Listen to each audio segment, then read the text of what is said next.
Mais je veux dire, ça joue pour la médaille d'or olympique, peut-être, la génétique. Mais 90%, c'est d'acquis. 95%, c'est d'acquis. Sinon, je changerais de métier. Salut Véronique. Salut David. Bon, c'est un petit peu bizarre de le refaire alors qu'on avait déjà démarré le podcast et malheureusement ça enregistrait pas. Et c'est pas de ta faute. Hein. J'aurais pas pensé démarrer ce podcast en parlant de café, mais pour autant tu es une passionnée et donc j'ai appris, tu m'as expliqué et raconté que tu torréfiais toi-même ton café. Donc tu achètes tes grains de café vert et tu as une machine pour le torréfier toi-même, notamment pour avoir une torréfaction qui est lente à basse température pour préserver les arômes, éviter d'avoir ces réactions de Maillard, ce côté brûlé qu'on peut retrouver d'ailleurs dans la viande. J'aime bien parler avec Marion Kaplan qui a développé le vitaliseur de Marion et qui a cette même préoccupation pour la cuisson des viandes et des légumes. Est-ce que tu peux me raconter un petit peu la raison pour laquelle tu torréfies toi-même ton café, le temps que ça prend, comment est-ce que tu fais? Bon, parce que moi je suis une gourmette, hein. J'ai eu la chance d'avoir un étien et de pouvoir déguster, justement de reconnaître des crus de café. Le vin c'est pareil. Bon, le vin ça me réussit moins bien, je suis pas moins bien. Donc j'adore le matin prendre le temps effectivement de me faire un cappuccino avec du café que j'ai torréfié, que je laisse reposer 3 semaines avant pour que le CO2 s'échappe.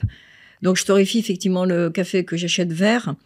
C'est pas toujours facile de trouver du bon café vert. Bon, déjà c'est beaucoup moins cher que le café qu'on achète, surtout que là le prix du café a énormément augmenté parce que bon, la récolte a pas été bonne. Et puis après en fonction des crus, moi j'aime bien le café éthiopien Yirgacheffe. Je le torréfie effectivement une durée de 16 minutes jusqu'à 192 degrés et en fonction de la météo, effectivement l'humidité, etc. Je règle ma torréfaction différemment. C'est une recherche permanente. Voilà, donc c'est ça que je fais le matin. Je prends le temps de déguster avec du latte, un bon lait entier chaque côté d'une ferme. Donc à 50 km de Paris, je précise, dans le parc du Gâtinais, à Moigny-sur-École, voilà. Moi, je suis à Soisy-sur-École. Il y a Mille-la-Forêt, c'est le village des simples. Donc, au XIIe siècle, il y avait des moines qui déjà... on a le conservatoire des plantes. Et Mille-la-Forêt, c'est là où il y a la menthe. La menthe, donc je prends aussi un petit peu, je l'avoue, surtout l'hiver, un peu d'alcool de menthe que je renifle et que je bois un tout petit peu. Je mets ça dans un verre, un godet pour un œuf dur, là, un œuf à la coque, vraiment à fond mais je pense que je vais m'acheter un petit verre à liqueur quand même. Je vais passer le pas.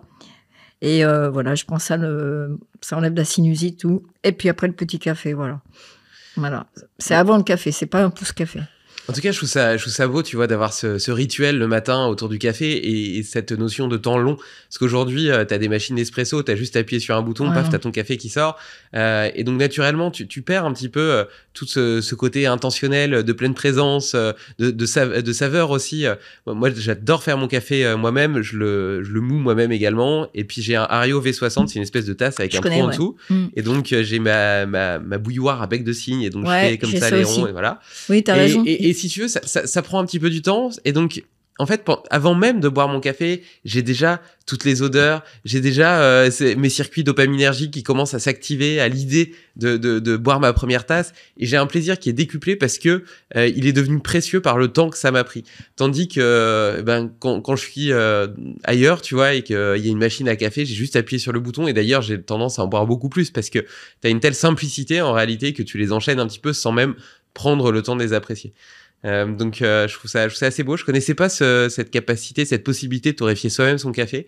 Et j'ai un ami, Pierre Dufresne, qui est passionné de physiologie, de sciences, de philosophie aussi, qui adore le café. Je suis sûr qu'il serait très très intéressé par cette capacité de le faire lui-même. Donc je pense que c'est une bonne idée de cadeau de Noël pour lui. Et on en parlait récemment. Tu vois, ce qui est assez paradoxal dans la science, tu disais dans la première version du podcast qui n'a pas été enregistrée que tu étais enseignante-chercheur et qu'en réalité, ton métier changeait tous les jours. Et qu'il se réinventait sans cesse. Et ça, je trouve ça merveilleux. Et donc, j'en parlais avec Pierre et on se disait, c'est assez amusant et paradoxal parce que quand tu t'intéresses à la science, tu cherches des vérités. Et pour autant, la posture d'un chercheur, c'est de ne rien savoir, de pas avoir d'a priori et puis justement d'être dans ce processus de remise en question, de doute permanent. Comment est-ce que ça s'articule, toi, dans ta vie de chercheur? Comment est-ce que tu trouves les questions auxquelles tu as envie de répondre et que tu mets en place des expériences, des expérimentations, des études pour essayer d'y répondre? C'est très simple. Ça commençait très jeune, en fait. Je suis originaire des Alpes. Et donc, j'étais en pratique de... En fait, j'allais à l'école en vélo, j'habitais en dessous de Champs-Rousse. Et donc, je faisais 30 bornes par jour de descente et de montée. Un jour, j'ai été détectée, j'ai commencé à courir, ensuite à être recrutée aussi en ski de fond. Et donc, j'ai dit, tiens, je vais faire des études de STAPS. Donc, c'était le tout début. Hein. Je vous dis le truc en 79. Hein.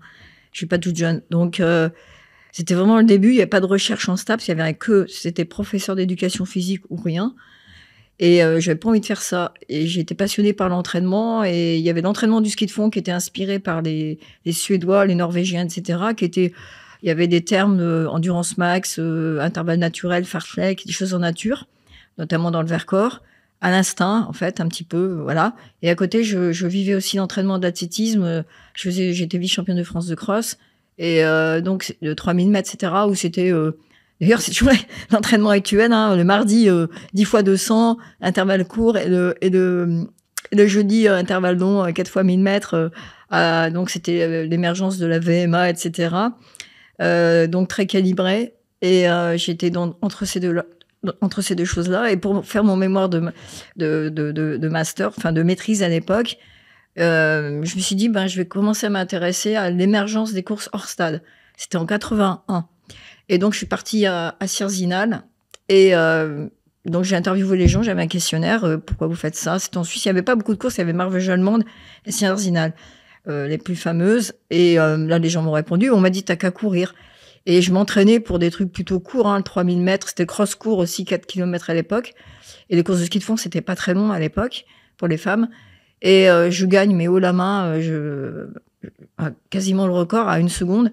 Et je savais même pas que j'étais en tête. Personne me connaissait. J'avais l'allure d'un petit garçon, d'un junior, les cheveux courts, etc. J'arrive, je gagne. Et en fait, je me dis, mais mince, je fais 32 bornes avec 2000 mètres de dénivelé. Je m'entraîne pour le cours. Et en fait, je me dis, il y a un truc, ce qui est important, en fait, pour l'endurance, c'est la puissance. Et là, j'ai remis en question tous mes entraîneurs. Je commençais à me prendre en main moi-même. Et là, j'ai commencé à bouquiner bouquins de physiologie en anglais, parce qu'à l'époque, il n'y avait rien. C'était Ostrand, qui était un Suédois précisément, et dont ce bouquin était en anglais. Je disais pas le suédois. Et ce dont je suis fière, c'est que la dernière édition d'Ostrand, avant qu'il décède, il y a mon nom dans son livre, où il parle de mes travaux. Et après, c'était simplement pour répondre à ta question directement, c'est uniquement des questions de terrain. Et encore maintenant, puisque là, maintenant, je travaille avec la Fédération française des sports et loisirs canins. C'est le futur sport qui monte. Hein. Et ils m'ont posé la question de dire, ouais, mais alors comment on gère le chien? Le pauvre, il nous tire au début, il accélère comme un malade, parce que le chien, il sait pas combien de temps ça va durer, il sait pas pour quelle distance. Et c'est en cela que je m'intéresse à l'animal, parce que tous mes travaux qui sont passés par une recherche donc déjà, j'ai toujours mesuré des choses sur le terrain. Donc, j'ai contribué à faire se développer les appareils de mesure de VO2 sur le terrain il y a 25 ans. Donc, qui permettent de mesurer même maintenant l'électroencéphalogramme portable. J'ai fait l'ascension du Mont Blanc 4 fois avec les appareils pour voir effectivement répondre à une question de terrain du maire de Saint-Gervais, à savoir quelle capacité physique, que demande l'ascension du Mont Blanc. Parce que j'en avais marre de faire des rotations d'hélicoptère, de ramener des gens qui n'ont pas les capacités. Donc, je lui ai mis au point un petit algorithme qui permet d'estimer son VO2 max à partir d'un test simple. Et eu égard à ce qu'il fallait pour faire l'ascension du Mont Blanc, je regardais effectivement si les conditions minimalistes pour pouvoir savoir un VO2 max minimum pour pouvoir prétendre à monter et surtout à descendre, parce que le plus des accidents, c'est la descente. Donc, pour répondre effectivement, c'est des questions de terrain, mais avec un sous-jacent, un fil conducteur. Je passe pas du coq à l'âne. Il y a toujours le fil de conducteur de comment j'autogère mon effort, étant donné que je viens du ski de fond et du cross, où c'est des choses où on est dans la nature, on n'a pas de chronomètre et de temps de passage, etc. sur une piste de 400. Comment on ressent son effort, c'est pour ça que j'aime bien travailler avec les animaux, et comment on est dans l'instant, et ça rejoint ton amour de l'instant présent, et c'est ce que j'aime aussi, le temps long et l'instant présent. Comment on gère l'instant présent, comment on gère l'audace et l'optimisation dans un effort, et surtout que l'acmé de l'endurance et de la puissance, c'est le marathon. Et dans un marathon, c'est complètement improbable. On sait qu'on va peut-être avoir un coup de barre au 26e kilomètre. C'est statistique ce que je dis, sur des milliers de personnes. Comment on arrive à gérer son effort. Donc c'est vraiment une étude de l'optimisation et de mettre... là, je t'ai offert tout à l'heure mon dernier ouvrage, S'entraîner à la sensation, qui est tout petit et qui est l'aboutissement de 40 ans de boulot, où j'ai mis au point une méthode d'entraînement à la sensation où il suffit de se dire facile, moyen, dur et l'entraînement avec un code couleur comme au ski. Voilà, et ça se passe bien. T'as plus besoin de dire je fais 4000 au kill.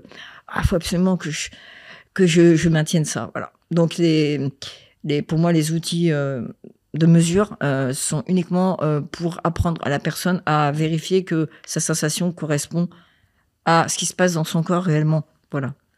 Bon, Véronique, tu as ouvert énormément de portes. On va pouvoir revenir sur ces notions de VO2 max, sur comment est-ce que l'organisme arrive à anticiper l'effort et la durée de l'effort pour moduler sa dépense énergétique, etc. C'est des sujets absolument passionnants. Je te propose d'abord qu'on revienne sur cette notion de Mont Blanc.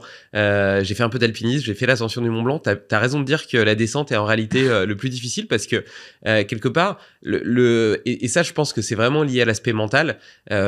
Le fait de vouloir gravir le sommet te donne une énergie de dingue, tu vois, et te permet justement de faire fi de la fatigue, du manque d'oxygène, etc. Mais une fois que tu arrives au sommet, justement, tu as cette réalisation. Enfin, moi, quand je suis arrivé au sommet, j'ai pleuré, j'ai appelé ma femme, etc. Et c'était un cocktail d'émotions, de fierté, etc. D'être comme ça sur le toit de l'Europe, et en même temps la beauté de ce paysage époustouflant. Et il y a aucune motivation pour la descente. Et pour autant, elle demande quand même de l'énergie, alors même qu'on a déjà marché, 8 heures, que potentiellement on a oublié de boire, donc on est un peu déshydraté, on n'a pas mangé, donc on manque aussi peut-être un petit peu de glucose, etc. Et donc après, il reste effectivement la descente. Et donc, pour moi, ça s'est très bien passé, ceci étant. Mais donc tu disais que tu étais capable de savoir à l'avance, par un test de VO2 max, tu pourras définir d'ailleurs ce qu'est la VO2 max, peut-être dans des termes simples, pour dire à quelqu'un s'il est capable ou non de faire le Mont Blanc. Ah oui, quand même, c'est mon métier. Je suis là pour effectivement... Oui, j'aurais pas pensé que la VO2 max était le facteur limitant sur ce type d'effort. En fait, on a un moteur hybride, l'être humain. On est un super moteur hybride, on a un moteur thermique donc qui oxyde du carburant, en l'occurrence du glucose et des lipides, protéines aussi quand on en a vraiment besoin pour refaire du sucre. Et on a 2 batteries électriques, une avec une grande capacité et une moins grande puissance du type coureur de 400 mètres, le métabolisme anaérobie lactique, et puis un autre, le métabolisme anaérobie alactique pour le type coureur 100 mètres. Et effectivement, tout est synchronisé. Mais alors, c'est ça qu'on a oublié dans l'entraînement, c'est qu'on a séparé les entraînements, comme on dit, les filières. On va parler filières de drogue, je connais pas trop ce que c'est que les filières, j'aime pas du tout ce mot-là. Et on fait du scientisme avec des choses, la physiologie qui est vraiment plus complexe. Et effectivement, pour le VO2 max, c'est la cylindrée, la puissance maximale de ton moteur thermique. Pour autant, les métabolismes sont synchronisés. C'est comme dans une voiture. Quand tu accélères, tu vides ta batterie électrique et en miroir, c'est un signal de déclenchement du moteur thermique qui est donc VO2 va monter au prorata de la déplétion en phosphocréatine et donc notre super batterie super puissante, petite capacité type coureur 100 mètres. La phosphocréatine, qui est le composé phosphoré donc un super carburant disponible dans les muscles, va se déplétir, va se vider, et le moteur thermique va s'enclencher d'autant plus rapidement qu'on a fait une super accélération. Donc c'est comme dans une voiture hybride bien réglée. Et donc ce moteur thermique, il va quand même, je dirais, déterminer. C'est le gold standard de tout le métabolisme même hybride, tous ces métabolismes dépendent les uns des autres. Le thermique et les 2 batteries électriques. Je veux dire, c'est synchrone. On a besoin d'avoir une grande réserve de puissance pour pouvoir accélérer, enclencher vite le moteur thermique et pas avoir de déficit d'oxygène et suppléer dans les efforts intermittents qui nous permettent dans un effort optimisé du type marathon, il faut surtout pas courir à vitesse constante. D'avoir une réserve de puissance nous permet d'aller un petit peu plus rapidement. Après, on fait des vaguelettes. Et mon travail, c'est de trouver la signature énergétique, le type de vague, la signature, des vagues de vitesse, qui vont permettre, en fonction de la réserve de VO2 max, donc même si c'est un effort qui dure 3-4 heures, tu es quand même calé sur ton moteur thermique qui va pouvoir assurer une vitesse de base autour de laquelle tu vas osciller et tu vas pouvoir réoxyder le lactate que tu vas pouvoir accumuler. Mais le lactate, c'est vertueux, ça te permet d'éviter d'être en acidose. C'est un capteur de protons H+. Comment ne pas tomber malade en hiver? 3 hacks puissants. 1. Optimiser ta consommation de zinc avec des aliments comme les abats et les huîtres. 2. Nettoyer tous les matins ta muqueuse nasale avec un outil comme le Rhino Horn et une solution saline. 3. Te supplémenter en vitamine D et en biotique immunité d'Unae qui associe les bêta-glucanes avec un postbiotique pour stimuler ton système immunitaire. Comme toujours, tu bénéficies de 10% de réduction avec le code LIMITLESS. Parce qu'en fait, ce qui se passe, c'est quand tu accélères, tu brûles des sucres. Les C6H12 aussi, ça relargue du H+, qui va être à un moment donné libéré dans la cellule. Et même si tu les pièges avec tes bicarbonates pour rejeter du CO2 en excès, c'est pour ça que tu hyperventiles, tu vas devoir piéger à un moment ces H+, par des équivalents réducteurs, transporteurs de protons, et c'est pour former donc du lactate. Et dès que tu ralentis, tu retransformes ton lactate en acide pyruvique pour être brûlé dans le métabolisme. Donc, tu as besoin de consommer d'oxygène au maximum pour pouvoir assurer une vitesse de base et autour de laquelle tu vas pouvoir osciller et que ton moteur tourne bien, en fait. Et effectivement, pour le Mont Blanc, tu as effectivement besoin d'un VO2 max minimum. D'autant plus, et dans tout ce que je dis, ça a été publié. Hein. On a 200 publications sur le site BIA Training, BI2ZAT RING. En haut à droite, il y a un petit œillet qui s'appelle Publication. On a mis tout en ligne en free access, où il suffit de cliquer sur l'œil en fonction du titre. On a des mots-clés, on peut chercher Mont Blanc par exemple. Eh bien, on va tomber dessus et on a découvert qu'effectivement, il fallait un VO2 max minimaliste de 50 millilitres minute kilo pour gravir le Mont Blanc. Mais la chose intéressante, c'est qu'effectivement, en fonction on a déjà préparé aussi des gens pour l'Everest, j'en parlerai, dont une journaliste qui en a fait un livre, Nathalie Lamoureux, qui a raconté notre préparation, notre collaboration. Et effectivement, l'oxygène, le taux d'oxygène diminue en altitude. Non pas parce que... c'est surtout parce qu'il y a moins de pression. Il y a toujours 20,9% d'oxygène dans l'air, mais au Mont Blanc, on n'en a plus que 80-85%, parce que la pression barométrique, au fur et à mesure qu'on monte en altitude, la colonne d'air sur la tête diminue. Si le ciel te tombe sur la tête, comme disait Obélix, ça fait moins mal quand tu es au sommet de l'Everest qu'à Paris, où on est à 50 mètres. Et donc, de fait, s'il y a moins de pression en oxygène, ton VO2 max diminue.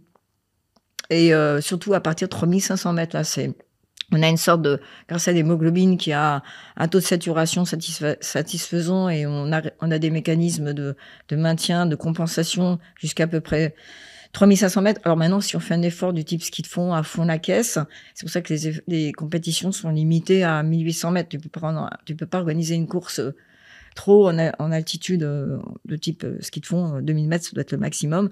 Parce que effectivement, plus tu as des hauts de VO2 max, genre 80 millilitres minute kilo, plus tu vas être pénalisé par la baisse d'oxygène dans l'air. Bon, mais sinon, pour le Mont Blanc, c'est un effort de marche.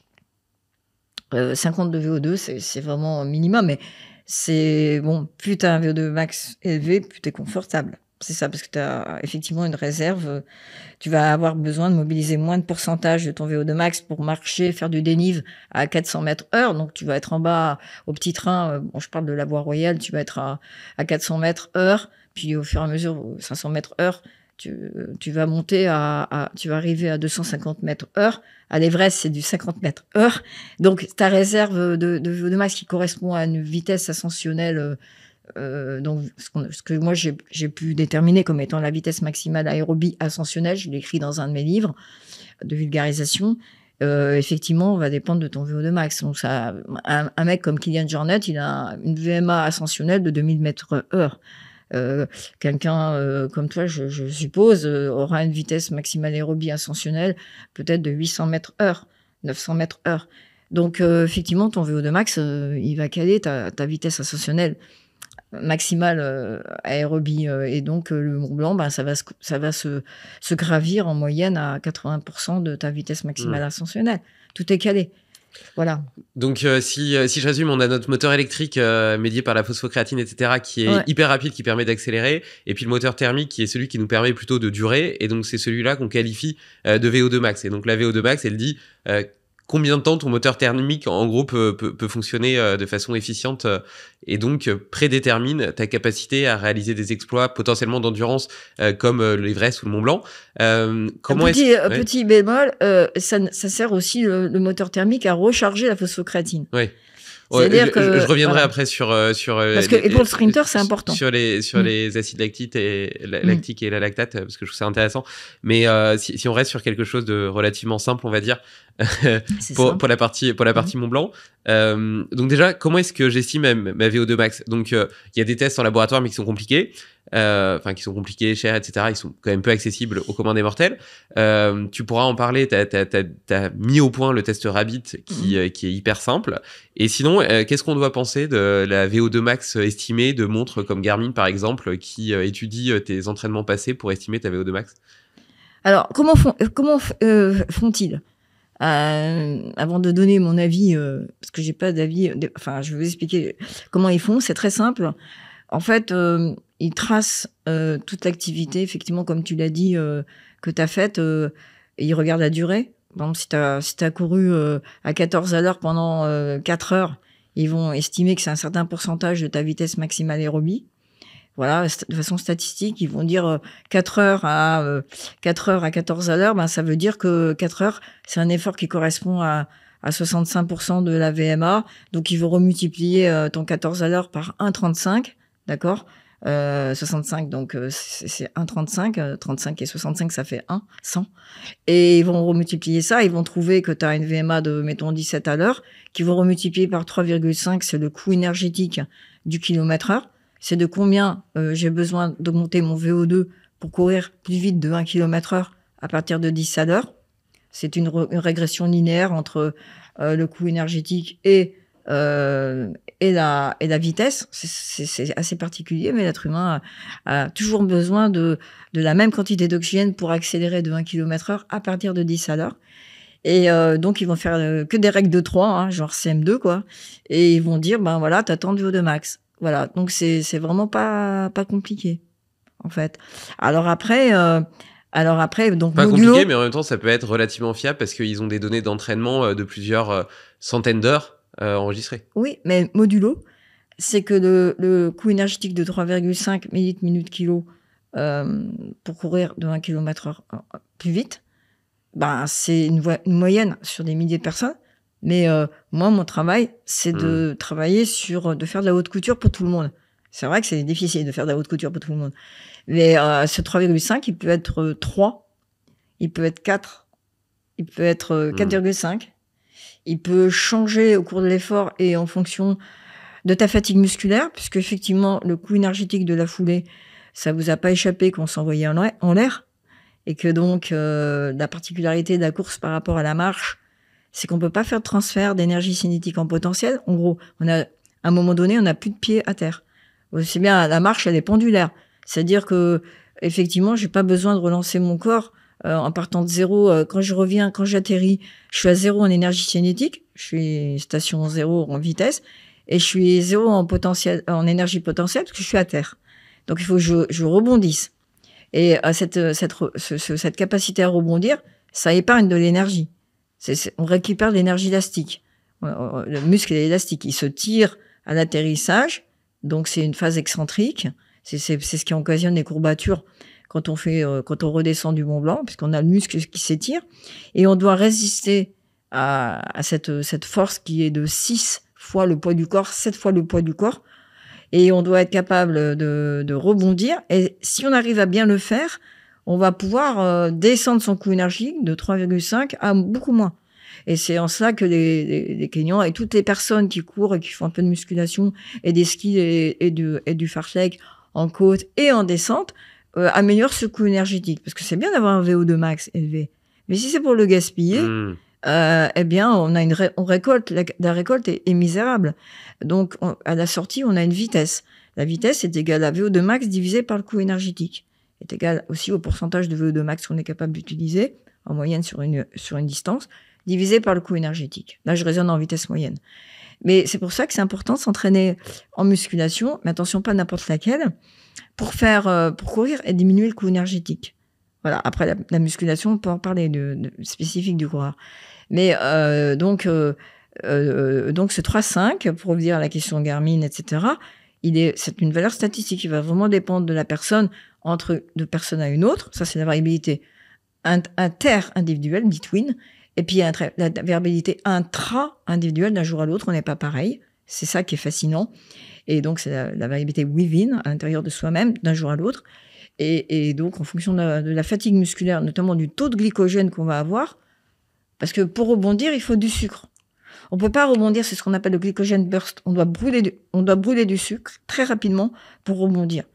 Et si on n'a plus cette faculté-là parce qu'on n'a pas assez mangé ou parce qu'on a des fibres musculaires qui ont pété des micro-claquages parce qu'on a fait trop de descentes ou qu'on a fait de la musculation de la mauvaise façon, eh bien, on va pas pouvoir accrocher le glycogène parce qu'on aura beau manger si nos fibres musculaires sont pétées.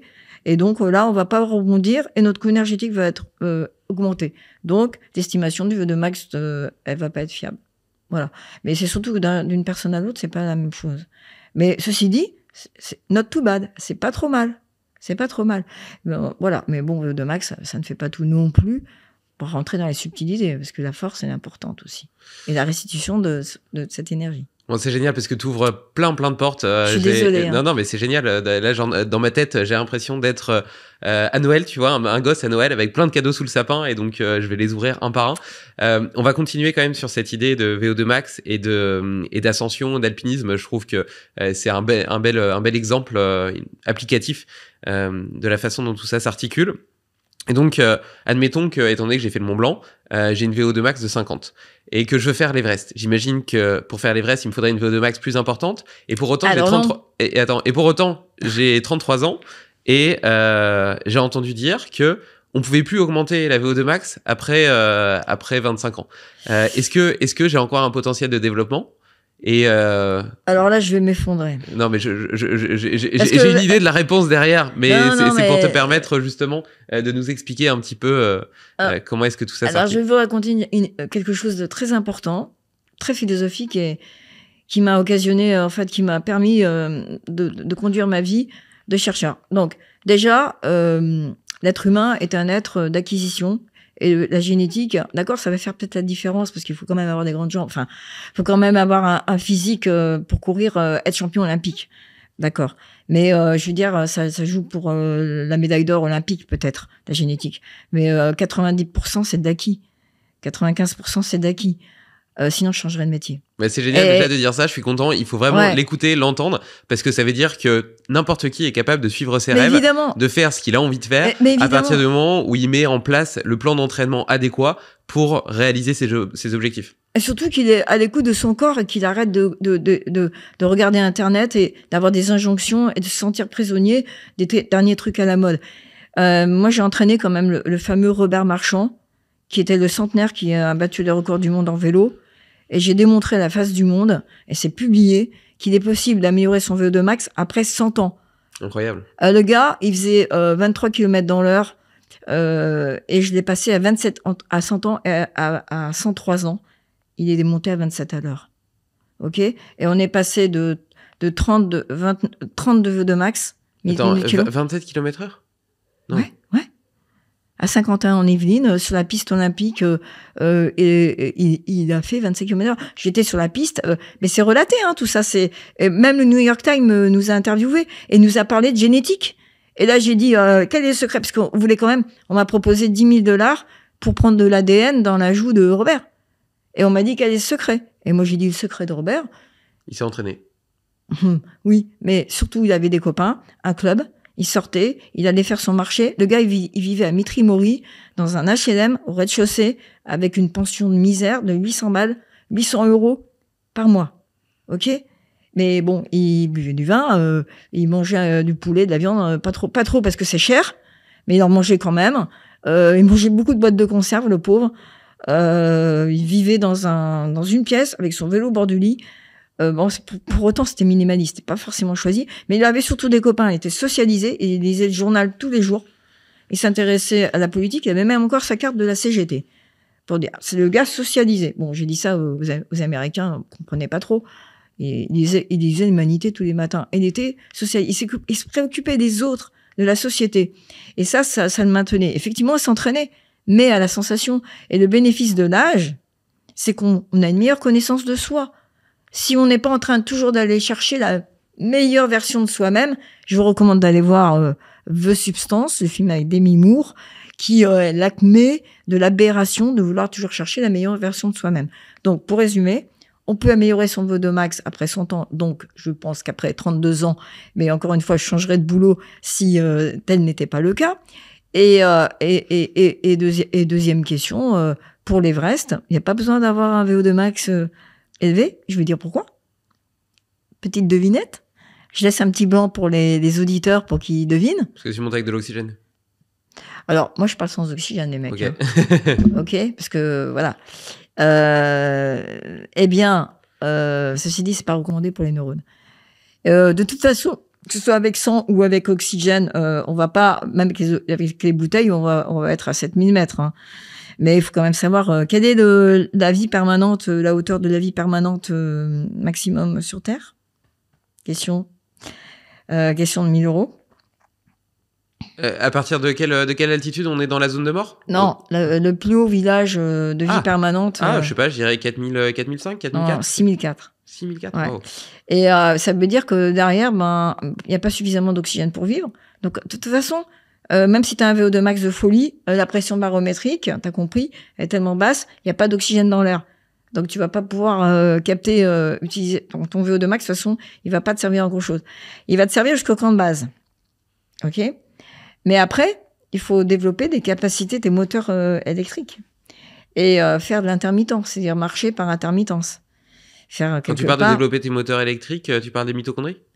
Non, les moteurs électriques, la mitochondrie, c'est le moteur thermique, c'est pour respirer. Ok. Voilà, bon, il faudra que tu bosses mes bouquins de physiologie.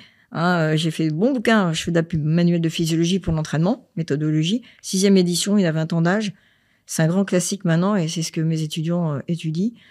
Voilà, c'est le truc qu'il faut connaître, sinon on fait du scientisme. Et voilà, c'est un peu idiot. Parce que tu as une responsabilité. Hein. Ton podcast, il est bien écouté, donc pour mes étudiants et tout le monde, il faut que tu sois au point, David. Non, c'est les moteurs, les batteries électriques, en fait. Il faut que tu sois capable d'accélérer, ralentir, accélérer. En fait, de fonctionner sans oxygène. Mmh. Donc comme un poisson. Donc ça, tu vas préparer. Et Nathalie Lamoureux, qui a fait des bouquins aux éditions Guérin, la fabuleuse collection rouge dont l'éditeur était à Chamonix. Je ne sais pas si tel est toujours le cas. Ils n'ont pas été rachetés, comme beaucoup dans le monde éditorial. Eh bien, on l'a entraîné sur la Tour Eiffel, dans les escaliers de Montmartre, un peu comme Cascade Verte. Et on l'a entraîné à développer ces moteurs électriques, puisqu'ils font fonctionner sans oxygène quand on est au-dessus de 7000 mètres, donc col sud, pour la face népalaise. Elle a fait les deux côtés, elle. Tibétain, c'est plus dur parce que, donc face nord, il y a une crête de 15 km où il y a énormément de vent, qui a plus de 7000. Et par contre, la face népalaise, il y a la cascade de glace. Petite info, il y a Marc Battard qui est un ami, qui a fait l'Everest sans oxygène, qui a fait un livre qui s'appelle Le Sprinter de l'Everest. Il l'a fait sans oxygène en moins de 24 heures.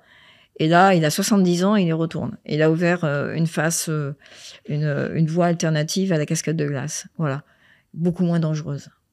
Voilà. Donc, dans l'Everest, pour y aller, il n'y a pas besoin d'avoir un VO2 max supérieur à celui du Mont Blanc.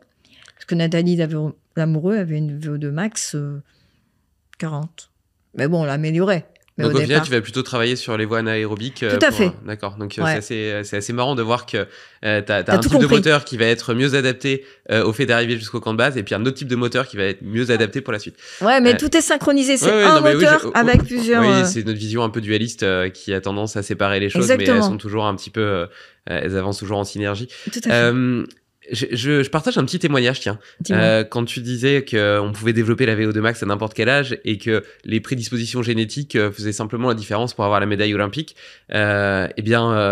moi, je détestais l'endurance au collège. J'étais extrêmement mauvais. J'avais l'impression d'être vraiment mauvais, de cracher mes poumons, etc. Et donc, j'en avais honte. Donc, j'ai séché tous mes cours de PS, le cross de fin d'année, etc. parce que je voulais pas être le dernier. Donc, j'ai vraiment une histoire traumatique avec l'endurance. Et puis, peut-être à l'âge de 26 ans, quelque chose comme ça, ma copine, qui est devenue ma femme, ou qui va devenir ma femme, m'a proposé de faire un 10 km. Et donc, j'ai couru le 10 km avec elle en 1 heure, grosso modo, tu vois. Et j'ai l'impression d'avoir réalisé un exploit, tu vois. Pour moi, c'était un exploit. On a passé l'après-midi dans son appart à récupérer en regardant la télé, et puis on s'était commandé un Uber Eats pour manger. Enfin, j'ai l'impression d'avoir fait quelque chose de dingue, tu vois. Et donc voilà, donc j'ai jamais vraiment couru dans ma vie. Et puis un jour, j'aime bien, je suis assez drivé par les objectifs, par les défis, et j'ai eu envie de courir une Spartan Ultra. Donc c'est une course qui fait 50 km, 3500 mètres de dénivelé, 60 obstacles. Ouais. Et dans cette perspective-là, j'ai découvert ton travail, Bila Training, parce que j'avais 8 mois pour me préparer. Bon, c'est probablement pas suffisant pour quelqu'un qui ne courait jamais. Et d'ailleurs, j'ai rapidement fait une petite fracture de fatigue au niveau du tibia, mais je m'en suis bien sorti grâce cette fois-ci plutôt aux travaux de la clinique du coureur en alternant justement des phases de marche et de course. Et donc, mais donc sur ces 8 mois de préparation, il y en a déjà 2 où je faisais des fractionnés marche-course pour me remettre de cette première blessure que je me suis fait rapidement. Probablement ce qui est commun à tous les débutants qui démarrent trop vite. D'autant plus qu'avant, je faisais plus de force et que dans la force, t'es limité en fait par le poids. Donc, tu vois, naturellement, tu peux pas dépasser tes capacités. Tandis qu'en endurance, quelque part, tu peux toujours courir plus, surtout si t'as un mental qui te pousse à continuer, quoi. Quoi qu'il en soit, grâce, entre autres, à Bila Training, 8 mois plus tard, je me suis présenté au départ de cette course, dont j'ai failli rater le départ, alors même que moi, je suis un lève-tôt, je me lève normalement vers 5h30, 6h, et qui plus est avant une course où t'es un petit peu stressé. Là, j'étais à l'hôtel avec ma femme et mes filles, et donc je voulais pas mettre de réveil pour pas les réveiller, parce que le départ était tôt, et donc voilà, je voulais qu'elles puissent dormir. Et figure-toi que je me suis réveillé un quart d'heure avant le départ. Et donc moi, j'avais prévu au début de me lever plus tôt, de prendre un petit déjeuner, de faire un peu de mobilité pour réveiller un petit peu mes articulations, me connecter à mon corps. Au final, rien de tout ça. Je me réveille un quart d'heure avant, je m'habille en 4e vitesse, je tape un sprint. Donc là, tu vois, ma phosphocréatine, elle était déjà cramée à 100% jusqu'à la ligne d'arrivée, et je suis arrivé pile à temps pour prendre le départ sans avoir mangé ni rien. Mais finalement, 11 heures plus tard, je suis arrivé de l'autre côté en ayant réussi cette course, et puis rempli de fierté, de bonheur d'avoir accompli ce qui pour moi était un exploit par rapport à mon référentiel de base. Et donc de cette expérience qui date d'il y a 2 ans en réalité, le début de mon entraînement date d'il y a 2 ans, donc la Spartan Ultra peut-être il y a 1 an et demi. Il y a 2 ans, 8 mois. Eh bien, exactement. J'ai continué dans cette exploration du monde permis par la course à pied. Moi, tu parlais de marathon tout à l'heure et des vagues de fluctuations. Tenir une même vitesse pendant 3 heures ou 4 heures, ça me semble être quelque chose d'extrêmement difficile. C'est vraiment pas câblé. C'est anti-physiologique. Pour moi, c'est vraiment quelque chose de très difficile. Par contre, faire du trail, partir à l'autre bout du monde pour découvrir des paysages hostiles et brutaux et me confronter à la nature dans son essence la plus primaire, c'est quelque chose qui est porteur de sens, qui me permet une exploration physique, physiologique, géographique, mais aussi intellectuelle, mentale, spirituelle. Ça me nourrit énormément. Et tu vois, notamment par rapport à mon prisme de base, qui est justement, je suis mauvais en endurance. Eh bien, aujourd'hui, le fait d'être capable de regarder par la fenêtre de ma maison à Évian le pic de Thollon-les-Mémises qui est derrière et me dire, je peux juste prendre mes baskets, sortir de chez moi et aller en haut et revenir, et ça m'aura juste pris la matinée. J'ai l'impression que c'est un facteur de liberté. Ça me donne vraiment une sensation de liberté qui est absolument incroyable.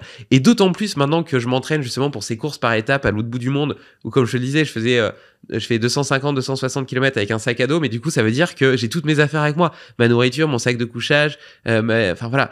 Et donc maintenant je peux me dire, et je l'ai fait dans mes entraînements, je me fais un week-end ou 3 jours, je pars de chez moi avec mon sac à dos, je cours, je peux partir dans les montagnes et j'ai de quoi tirer un hamac, mon sac de couchage, me faire ma petite popote et donc manger. Et donc, tu vois, faire ça sur plusieurs jours, sur plusieurs étapes.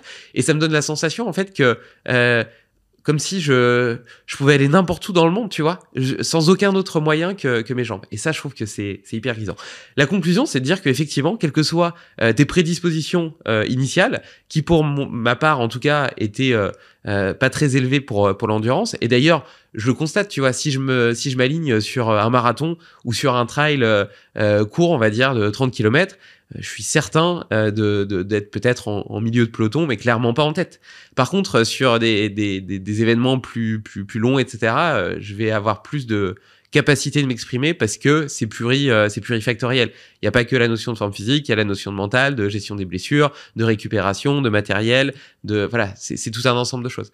Mais voilà, mais tout ça pour dire que dès lors qu'on a envie de réaliser des choses, et donc l'alpinisme en fait partie aussi, on est capable de le faire, surtout grâce à des gens comme toi qui ont standardisé des modèles d'entraînement permettant justement de réaliser son potentiel. Et donc tu vas pouvoir m'en dire plus justement, oui. Quelle est cette méthodologie à la sensation qui te permet de développer VO2 max, de développer ton économie de course? Et on va revenir après sur l'économie de course parce qu'on peut parler de la cadence, des chaussures minimalistes. On pourrait parler du carburant aussi, comment on nourrit notre moteur. Qu'est-ce que tu penses de la lipolyse, du régime cétogène, etc. Donc on a encore plein de sujets à aborder. Mais est-ce que tu peux me donner les fondements déjà de l'entraînement / Bila Training? Alors juste une petite parenthèse par rapport à ce que tu as dit pour rebondir là-dessus. La démarche que j'ai eue moi, c'est que j'ai toujours commencé par du off. Effectivement, je me suis fait, je faisais du stop et je me suis fait par exemple larguer à Embrun et j'avais décidé de rentrer chez moi à Autran. J'avais des cartes à l'époque, on n'avait pas les téléphones et tout ça et je suis allée au hasard des cartes, vraiment à l'instinct, et j'ai dormi dehors sans rien, sur une bouche d'eau pour être isolée des animaux. Et à 2h du mat, j'ai eu la peur de ma vie parce qu'il y a l'eau qui a jailli en dessous de moi. Enfin, c'était un bruit énorme de citerne. Et j'ai cru que je me faisais attaquer par je sais pas quoi comme animal. Bon, bref. Et je suis rentrée par le Vercors. Et après, je me suis fait attaquer par des patous dans le plateau. Ouais, parce qu'il y a eu du brouillard. J'ai pas vu les pancartes, attention patous. Et en fait, c'était les animaux, voilà, dans les rencontres. J'ai commencé toujours par du off, en fait. Et c'est ça. Et j'ai fait Chamonix-Nice. Et j'ai fait la traversée de la Corse aussi, mais bien avant, en 82, bien avant, en autonomie. Bien avant, tout ça n'existe. Donc, c'était une parenthèse. Donc, le off a gouverné ma curiosité, parce que, en fait, on est des animaux faits pour courir. Donc, y a qu'à voir une petite, après, je répondrai à ta question directement. Mais, est-ce que tu as déjà réfléchi qu'on était capable de courir à 40 à l'heure pendant 10 secondes? Et que, si on augmente donc 7200 secondes, si on augmente de 720 fois les 10 secondes, on a le temps du marathon en 2 heures. Et on diminue la vitesse que de 2 fois. On fait en 720 fois plus de temps, on diminue 2 fois la vitesse. On fait du 20 à l'heure. Donc on a une asymptote, on a une vitesse, on est des aides d'endurance. Il y a pas, et à côté de ça, effectivement, on a des métabolismes d'appoint, parce qu'on est quand même des proies et des prédateurs. On a pu, à l'origine en Afrique, tuer des animaux, manger de la viande, etc., grâce à notre endurance qui pouvait venir à bout d'animaux qui étaient beaucoup plus rapides. Voilà. Alors, la méthode d'entraînement qui permet de développer VO2 max, qui déjà est notre point fort quand même, au départ, ce moteur, cette valence aérobie de notre métabolisme, moteur global, eh bien, c'est tout simplement déjà l'intermittence. Parce que nous, on a découvert que quand tu as dit que tu avais pris le départ à fond la caisse, que tu es parti à ta Spartacane. C'était avant le départ, c'était pour rejoindre le départ. Oui, justement. Bon, l'intérêt, c'est que tu es arrivé, tu étais déjà à ton VO2 max, puisque tu avais des petites à phosphocréatine et ton moteur thermique était monté comme quand tu démarres au feu rouge, tu as enclenché ton moteur thermique de la meilleure des façons. Donc, effectivement. Attends, excuse-moi, je fais une parenthèse. Tu dis que j'ai enclenché mon moteur thermique de la meilleure des façons, c'est-à-dire qu'en soi, ça serait une bonne stratégie de démarrer pour une épreuve longue à fond? Bien sûr, bien sûr. Bien sûr, faire ce que tu as fait avant, bien s'échauffer. De toute façon, instinctivement, on fait des envolées, comme on disait en cross. On terminait toujours l'échauffement de cross, on faisait la reconnaissance en marchant, après on trottinait, voilà. Et puis après, on se faisait des accélérations 3 fois à fond la caisse, 60 mètres. Effectivement, après le départ de cross, de toute façon, on n'avait pas le choix, on partait en boxe, donc il fallait s'extirper très vite des boxes pour pas se faire prendre des coups de pointe, et puis toujours il y a un goulot d'étranglement dans les crosses, à angle droit en général, donc il fallait partir à fond la caisse. Et ça, c'était ça que je savais bien faire. Et effectivement, j'ai découvert ensuite, dans mon travail de recherche, qui est toujours axé et branché et connecté, tu l'as compris, sur ma pratique et mes interrogations. La curiosité, c'est le meilleur des défauts qui permet, et je pense que toi, tu es un être éminemment curieux, pour progresser, déjà, et dans l'entraînement et la recherche de sensations, comme un musicien qui va chercher la musique de son corps.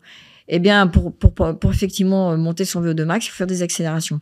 Parce qu'en fait, on a démontré que, dans un de mes articles aussi, que l'être humain est capable de self-pacer, d'auto-régler ses accélérations. Si tu dis à quelqu'un faire facile, moyen, dur, on sent bien les accélérations mieux que la vitesse. C'est normal, l'accélération, l'accélération est une composante, donc la force, c'est la masse par l'accélération. Et on ressent les forces. Et en fait, quand on accélère, on balaye tous les métabolismes. On révise son moteur global hybride. On travaille tout, aérobie, anaérobie, et plus intéressant, l'intervalle training, vous l'avez compris, on sait que l'intermittent, ça marche bien, mais attention, il ne faut pas faire de l'intermittent en ondes carrées. Moi, j'ai commencé à travailler sur du 30-30, classique, on fait des petits carrés, 30-30. Non, ça sert à rien de rester 30 secondes à une vitesse importante. Ce qui est important, c'est de faire les pyramides égyptiennes, de monter progressivement, de balayer tous les métabolismes, et après de redescendre, ça c'est plus dur, de faire une redescente progressive, de la même façon qu'on est monté. Déjà, si vous faites que cette séance-là, c'est la séance que j'adore dans Biotraining, donc la méthode qu'on a mis au point, c'est qu'on doit balayer son facile, moyen, dur, qui correspond au facile. C'est ça qui est fantastique, l'humain, quand il est facile, c'est le test de Rabbit, on demande à quelqu'un de faire 10 minutes facile, puis après 5 minutes moyen, puis après 3 minutes dur, et on finit par 30 secondes très dur, vraiment pour pousser dans le lactique. Eh bien, on a découvert que, alors, de façon globale, après, chaque personne est différente, mais si on fait bien les choses, on doit bien distinguer, notre corps doit, en fonction de ce qu'on a cru faire, facile, moyen, dur, très dur, effectivement, on vérifie, notre travail, c'est de vérifier que tu as une bonne bijection, correspondance entre ce que tu crois faire et ce que tu fais. C'est pour ça qu'on mesure l'activité cérébrale, le VO2, etc. Mais après, tu peux te permettre de le faire, une fois qu'on a checké, tu peux le faire tout seul sans rien. Et donc, on a démontré que le facile, c'est 60% de VO2 max, le moyen, c'est 80%, c'est ton seuil ventilatoire 2, ce qu'on appelle, de VO2 max, et ton dur, c'est 100% de VO2 max, et ton très dur, c'est 120-130% de VO2 max. Et pour améliorer le VO2 max, il faut tout améliorer, c'est-à-dire on balaye, facile, moyen, dur, très dur, on redescend, balaye, etc. En fait, on stimule, on pousse les métabolismes qui sont en synergie, vous l'avez compris, tu l'as compris, je m'adresse comme s'il y avait 50 000 personnes autour de nous, j'espère, et donc... c'est ça le secret, c'est de monter et descendre. Parce que quand on descend, oui, j'ai oublié de dire, quand on descend, c'est une de mes étudiantes en thèse qui a travaillé sur le decremental test. On arrive à travailler à VO2 max, toujours, on reste à VO2 max, parce qu'on resynthétise la phosphocréatine, on a besoin d'oxygène pour éliminer le lactate, pour resynthétiser la phosphocréatine, la réserve composée phosphorée du muscle pour le sprint, super sprint, et on a une surconsommation d'oxygène pour récupérer. Mais activement, ce qui est bien qu'on est à VO2 max et on peut jusqu'à ce qu'on descende bien en dessous du seuil ventilatoire 2. Donc en fait, on est tranquille ou bilou parce qu'on court moins vite, on se fait moins mal aux jambes, mais on stimule le VO2 max. Alors VO2 max, c'est un agrégat, ça dépend du débit cardiaque et ça dépend de la façon, ça dépend de l'apport, capacité du cœur à envoyer beaucoup de sang bien oxygéné dans les muscles. Puis après, une fois que c'est arrivé, si l'oxygène passe, le sang passe rapidement au niveau des fibres musculaires et que les mitochondries, donc les petites usines à gaz, ne sont pas capables de capter l'oxygène qui passe, salut, au revoir, et que l'oxygène repart dans le cœur droit, alors que le cœur gauche était évertué à pomper par l'aorte une quantité de sang énorme, on mesure le volume d'éjection systolique. Et ce qui est intéressant, c'est que le VO2, c'est le résultat de ce qui part et ce qui revient, donc ce qui a été utilisé. Il faut développer tes muscles à capter l'oxygène, à l'utiliser. Tout ça pour dire que quand tu montes, tu vas développer plutôt le débit cardiaque, la pompe, et quand tu décélères, ben tu laisses plus de temps à ton VO2 max va diminuer, tu diminues un peu en fréquence cardiaque et donc c'est plutôt le sang passe moins vite et c'est plutôt l'aptitude à prélever l'oxygène qui va être intéressante, qui va maintenir VO2 max. Donc VO2 max tu l'améliores en travaillant l'apport, le débit sanguin, l'apport d'oxygène et l'utilisation, la captation. C'est pour ça que de faire les montées et les descentes, tu travailles VO2 max dans toute sa plénitude, dans toutes ses facettes. Et en plus, c'est quand même moins pénible musculairement. Et tu risques moins de te faire des fractures de fatigue, parce que finalement, tu vas avoir moins de choc. Parce que quand même, t'as 3 fois le poids du corps t'as 3 fois le poids du corps quand t'atterris, que t'es même à 12 à l'heure. Et puis quand tu ralentis, bon, bah, finalement, tu peux monter à plus, surtout en descente. Puis mentalement, c'est plus ludique aussi. Oui. Moi, je trouve que tenir une vitesse fixe pendant des intervalles longs, tu progresses pas. c'est très dur, tu vois. Tu progresses pas. Bon, je vais volontairement vulgariser ma question, mais en fait, si je comprends bien, pour développer ce moteur thermique, Oui. il faut essayer de passer le plus de temps possible à VO2 max. Et toi, ce que tu nous expliques, c'est que par ces phases de descente, en réalité, t'augmentes le temps passé à VO2 max avec un effort perçu et un impact sur le corps qui est plus faible. Pour autant, il y a plusieurs typologies de fractionner. T'en as sur du 30-30, t'en as sur des intervalles un peu plus longs. Tu peux faire du fractionné en montée, etc. Est-ce que toutes ces typologies d'entraînement ont potentiellement les mêmes avantages, qui est nous faire passer plus de temps à VO2 max? Bon, j'imagine qu'il y a des effets collatéraux, notamment sur l'économie de course, sur la VO2 max peut-être locale, etc. Et dans quelle mesure est-ce que, parce que tu parles de s'entraîner un petit peu à l'instinct, c'est-à-dire d'écouter nos sensations, pourquoi on ferait pas simplement du fartlek où tu t'amuses à regarder un repère visuel et puis tu dis bah là je vais à fond jusqu'à ce repère-là, et puis après je ralentis, puis après je réaccélère, puis après là je vais plutôt moyennement, et puis là dans cette montée je me dis que machin, et tu vois ce côté un peu plus organique des choses. Tout à fait. Mon inspiration du ski de fond, on faisait ce qu'on appelait intervalle naturel, où on attaquait toutes les côtes, et puis on récupérait la descente, et puis parfois on disait bah ce coup-ci j'attaque toutes les descentes et je récupère dans la montée. Tout à fait, moi je suis tout à fait d'accord. Ce qui est intéressant, c'est que tu sais, le temps limite à VO2 max, ça a été mon sujet. C'est pour ça que dans le bouquin de Strand, je figure là-dessus, parce que j'étais la première à dire, c'est un petit peu comme le roi est tout nu, la cour royale. Un jour, le roi est tout nu à Versailles, et puis un gosse qui, personne n'ose le dire, les aristos, ils sont là, ils chuchotent, parce que le roi, il s'est fait arnaquer par des tailleurs qui lui ont dit, on vous a fait un super habit, mais en fait, il est tout nu. Et il y a un gamin qui dit, ah, le roi est tout nu. Et moi, un jour, j'ai dit, mais VO2 max, au fait, pour 2 personnes qui ont le même VO2 max, ils sont capables de tenir autant. Ça s'appelait le temps limite à VO2 max. Et j'ai trouvé que il y a des gens, pour 70 minutes kilo, par exemple, de VO2 max, eh bien, il y a des gens qui tiennent 3 minutes et des gens qui tiennent 10 minutes. Mais ça, c'était à vitesse constante, à VEM. Et après, j'ai compris que c'était complètement idiot, parce que je pouvais aller jusqu'à 30 minutes à VO2 max quand je faisais ce que tu viens de dire. Et là, j'arrive à 63 ans, après toutes ces années de boulot, à faire ce que tu as dire, à préconiser ce que tu viens de dire, David. Tu vois, tout à l'heure, je t'ai dit, il faut réviser. Ouais, mais t'as gagné 40 ans de boulot. T'as même pas besoin de rien dire du tout, parce que tu comprends vite. Et à la limite, l'intervalle naturel, avec des thématiques différentes. Il faut de l'imagination. Mais moi, mon travail, c'est de relibérer l'imagination des gens. C'est de leur dire, OK, moi, je suis une scientifique, on met ceinture et bretelles, je peux vous dire, vous pouvez y aller à l'instant. Parce que sinon, tu te fais pas confiance. Puis à l'école, comme tu viens de me dire, moi, ça me fait souffler quand tu dis ça. Ah, j'ai détesté l'endurance. Bah ouais, si on te dit, tu fais 10 tours de stade à allure constante, éco-bac, on va te noter sur ta régularité. Enfin, on confond régularité, parce qu'on peut être régulier dans l'irrégularité, dans la variation de vitesse. C'est ce qu'on appelle l'approche fractale des vitesses, que je travaille avec des mathématiciens. Pour cette recherche de la signature, on fait des analyses mathématiques un peu poussées, où on cherche cette variabilité optimale pour chaque personne. Mais là, je te dis oui, vas-y. Mais combien de gens sont capables de se dire ça, de libérer les chiens, de libérer leur imagination, à se dire aujourd'hui je vais faire ça, puis après demain je vais faire ça. Freestyle. Mais je veux dire, être capable d'improviser, vas-y. Toute notre éducation, elle est dans le contrôle. Et puis bon, le matériel, maintenant on mesure sa puissance à la foulée. Enfin, on pourra parler, Stride et consorts. Plus on met des matériels, c'est du marketing. Moi je m'en sers, j'en ai besoin pour réapprendre aux gens à se faire confiance. Mais à la limite, après, moi, sur ma plateforme Billet Training, les gens, on a l'API Garmin, par exemple, Polar, etc. Automatiquement, on reçoit les entraînements des gens et on est là pour les libérer et leur dire c'est OK, c'est bon, on leur redonne leur entraînement à la sensation la semaine suivante. Ils s'occupent de rien. Et après, ils n'ont plus besoin de nous. C'est juste ça. L'apothéose d'un travail, c'est de faire en sorte qu'on devienne inutile.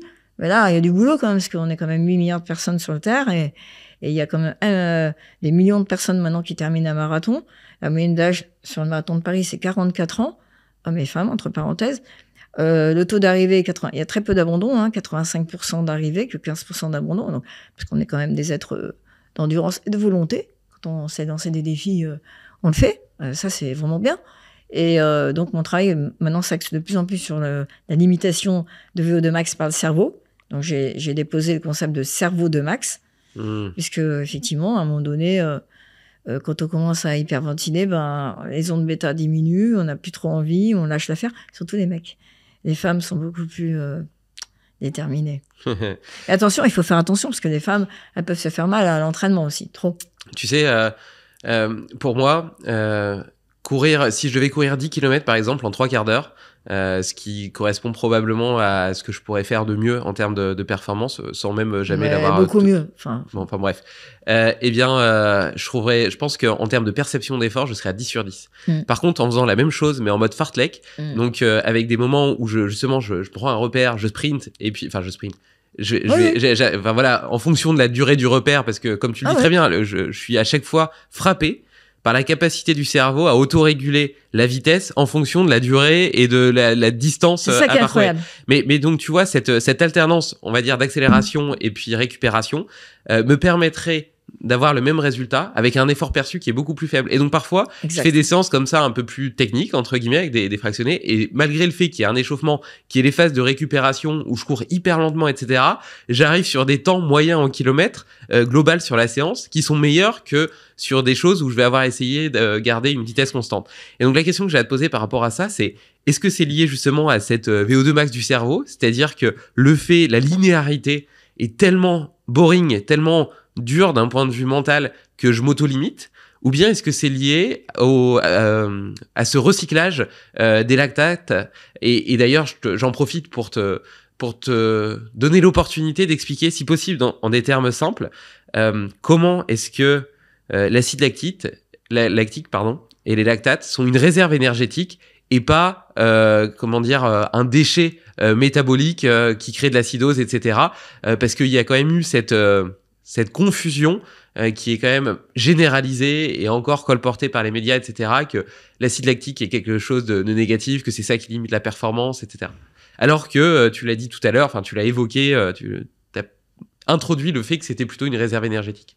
Alors, à la première question, le cerveau, je pourrais te répondre bientôt, et donc je vais d'abord commencer par la deuxième question. Ouais. Effectivement, ce qui se passe en fait quand on court, au départ, on court lentement. Donc on va utiliser à la fois les lipides et les glucides, mais à un moment donné, il faut passer sur un supercarburant exclusif, les glucides, parce qu'on va trop vite et donc les réactions chimiques sont plus rapides quand on n'utilise que des sucres. C'est moins lent, il y en a moins. La bêta-oxydation, ça prend plus de temps et en plus c'est moins efficient parce qu'il faut plus d'oxygène pour délivrer 1 kilocalorie d'énergie qui va se dissiper en 3/4 en chaleur et 1/4 en vitesse. Donc, on passe que sur les sucres. Et donc, ce qui se passe, c'est qu'on a une glycolyse très rapide du sucre qui va faire qu'à un moment donné, on va délivrer à partir de C6H12O6, c'est le sucre. On va avoir beaucoup de protons H+, qui vont se libérer dans la cellule musculaire. Et on va pas être capable de les oxyder dans notre moteur thermique, les mitochondries, au fur et à mesure. Ça va être limitant. On va être au-dessus des possibilités d'oxydation maximale, donc du VO2 max. Et donc on va les capter par un équivalent réducteur, un équivalent réducteur c'est une protéine, un NAD, qui va piéger le H+ pour faire du NADH, le nicotine adénine dinucléotide.